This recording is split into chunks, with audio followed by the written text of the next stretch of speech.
Neopolis తర్వాత orange projects తో develop అవుతున్న రాజేంద్ర నగర్ లో ఇండియాస్ #1 రియల్ ఎస్టేట్ డెవలపర్ అయిన గోద్రేజ్ ప్రాపర్టీస్ నుంచి ఒక సరికొత్త ప్రాజెక్టు రాబోతుంది. ఈ ప్రాజెక్ట్ పేరు గోద్రేజ్ రీగల్ పెవిలియన్. ఈ ప్రాజెక్ట్ మొత్తం 13 ఏకర్స్ లో స్ప్రెడ్ అయ్యి ఉంది. ఇక్కడ ఓవరాల్ గా 9 టవర్స్ ని నిర్మిస్తారు. ఈచ్ టవర్ హైట్ 33 ఫ్లోర్స్ ఉంటుంది. ఇక్కడ రాబోతున్న టోటల్ నెంబర్ ఆఫ్ యూనిట్స్ 2000+. ఈ యూనిట్స్ టైప్స్ 2, 3, 3.5 మరియు 4 BHK.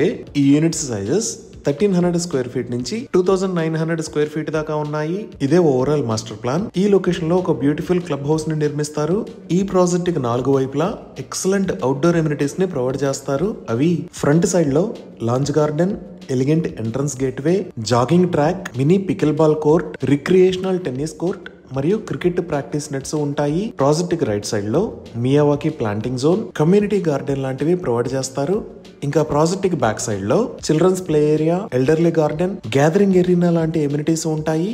ఇంకా ఇప్పుడు మనం చూస్తున్న లొకేషన్స్ లో skating rink, seating alcoves, kids and main pool లాంటి ఎమ్యూనిటీస్ ఉంటాయి. ఈ లొకేషన్స్ లో outdoor spill over, pet park మరియు అవుట్డోర్ ఫిట్నెస్ స్టేషన్స్ ని ప్రొవైడ్ చేస్తారు. ఇప్పుడు మనం చూస్తున్న లొకేషన్స్ లో pathway, tranquil garden, transition gardens ఉంటాయి. అలానే ఈ ప్రాజెక్ట్ లో 75,000 స్క్వేర్ ఫీట్ సైజ్ లో అల్ట్రా లగ్జరియస్ క్లబ్ హౌస్ ని నిర్మిస్తారు. ఈ club house lower ground floor లో డబుల్ హైట్ ఎంట్రన్స్ లాబీ ఉంటుంది. ఇంకా గ్రౌండ్ ఫ్లోర్ మరియు ఫస్ట్ ఫ్లోర్ ని బకింగ్హామ్ ప్యాలెస్ డిజైన్ తో ఇన్స్పైర్ అయ్యి డిజైన్ చేశారు. సో ఈ ప్రాజెక్ట్ లో ఫ్లాట్స్ ని సేల్ చేస్తున్న ప్రైజెస్ 1.10 CR నుంచి స్టార్ట్ అవుతున్నాయి.